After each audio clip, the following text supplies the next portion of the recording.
और al Zawahiri पर एक और बहुत बड़ा खुलासा हुआ है। तालिबान नेता के घर में रह रहा था अल जवाहिरी। सिराजुद्दीन हक्कानी के घर में मौजूद था अल जवाहिरी। ऑपरेशन के वक्त सिराजुद्दीन हक्कानी के घर में ही जवाहिरी था। यह खुलासा हुआ। अल-कायदा सरगना अल जवाहिरी की मौत पर बड़ा खुलासा हुआ है। काबुल के शिपुर इलाके में जहां अल जवाहिरी मारा गया वो तालिबानी नेता का घर है। बताया जाता है कि आतंकी अल जवाहिरी यहां तालिबानी नेता के घर में रह रहा था। जिस घर में अल-कायदा के नेता जवाहिरी मारा गया है उसका मालिक सिराजुद्दीन हक्कानी के दफ्तर का डायरेक्टर मावली हमजा है। हमजा को सिराजुद्दीन हक्कानी का दाहिना हाथ माना जाता है। ये भी बताया जाता है कि इस अमेरिकी ड्रोन हमले में अल-कायदा से जुड़े 12 अरबी और तालिबान के कई आला अधिकारी भी मारे गए। कहा जा रहा है कि जिस समय अमेरिका ने ड्रोन से हमला किया उस समय जवाहिरी बालकनी में खड़ा था।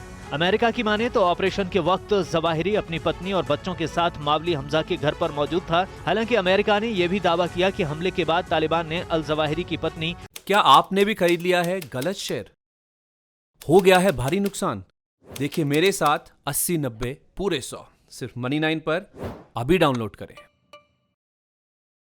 और बच्चों को सेफ लोकेशन पर पहुंचा दिया। इतना ही नहीं, स्ट्राइक के बाद तालिबान ने निशान मिटाने की भी कोशिश की। बता दें कि राष्ट्रपति बाइडेन ने पिछले हफ्ते ही जवाहिरी के खिलाफ ऑपरेशन को मंजूरी दी और इसे रविवार को अंजाम दिया गया। हालांकि यूएस ने तालिबान को स्ट्राइक की जानकारी नहीं दी थी। और सैफ अल अदल हो सकता है अगला अल-कायदा का चीफ। अमेरिका की हिट लिस्ट में है सैफ अल अदल का नाम। अदल पर अमेरिका ने रखा है $10 मिलियन का इनाम।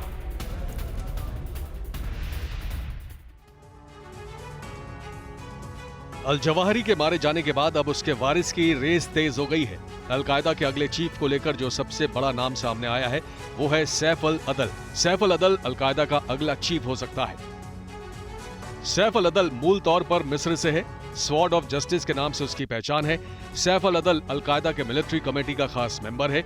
वो आतंकियों को मिलिट्री इंटेलिजेंस की ट्रेनिंग देता है। वो मिस्र के राष्ट्रपति अल सदात की हत्या में भी शामिल था। साल 1988 में मिस्र के राष्ट्रपति की हत्या की साजिश के चलते देश से निकाला गया। फिर अफगान से सोवियत सेना को बाहर करने में लगे आतंकियों से हाथ मिलाया। उसके बाद वो लेबनान पहुंचा, मुस्तफा हामिद की बेटी के साथ निकाह किया।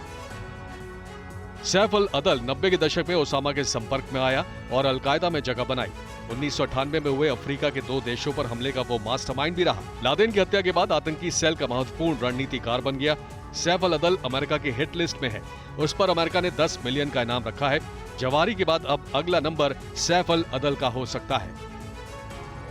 अल-कायदा चीफ अल जवाहिरी का सफाया अमेरिकी राष्ट्रपति बाइडेन के लिए फायदेमंद साबित हो सकता है। ये बात अल जवाहिरी के खात्मे की टाइमिंग से समझी जा सकती है। ये रिपोर्ट देखिए। अल जवाहिरी के सफाये से यूं तो दुनिया का हर अमन पसंद मुल्क खुश है, लेकिन बाइडेन के लिए खास तौर से राहत वाली खबर है। दरअसल अमेरिका के गुनहगार को उसके अंजाम तक पहुंचाकर बाइडेन ने एक तीर से 2 निशाने साध लिए हैं। ऐसा हम क्यों कह रहे हैं? ये बात अल जवाहिरी के सफाई की टाइमिंग से समझी जा सकती है। हाल के दिनों में जो बाइडेन की रेटिंग सबसे निचले स्तर पर आ गई है। इकॉनमी सबसे निचले स्तर पर है। लगातार दूसरी तिमाही में नेगेटिव ग्रोथ दर्ज की गई है। अमेरिका में महंगाई भी सारी सीमाएं तोड़ रही है। यूक्रेन, साउथ कोरिया, ईरान नीति के चलते भी बाइडेन आलोचनाओं में घिरे हैं। 11 राज्यों में नवंबर में होने वाले मिड टर्म इलेक्शन में ट्रंप की पार्टी को बढ़त दिखाई दे रही है। ये इस बात का इशारा है कि अमेरिका की जनता बाइडेन से ज्यादा खुश नहीं है। जाहिर है सियासत के लिहाज से ये वक्त बाइडेन के लिए अच्छा नहीं है, लेकिन ऐसी मुश्किल घड़ी में अमेरिका के सबसे बड़े दुश्मनों में शामिल अल-कायदा के सरगना अयमन अल जवाहिरी को मौत के घाट उतारकर बाइडेन प्रशासन ने अपनी ताकत दिखा दी है। माना जा रहा है कि इस कदम से बाइडेन को अपनी छवि सुधारने में काफी मदद मिलेगी और इसका असर चुनाव पर दिखाई देगा। बस एक कॉल कर सकती है आपको कंगाल। खाली हो सकता है बैंक खाता। कैसे? देखिए मेरे साथ, जागते रहो सिर्फ Money9 पर। अभी डाउनलोड करें।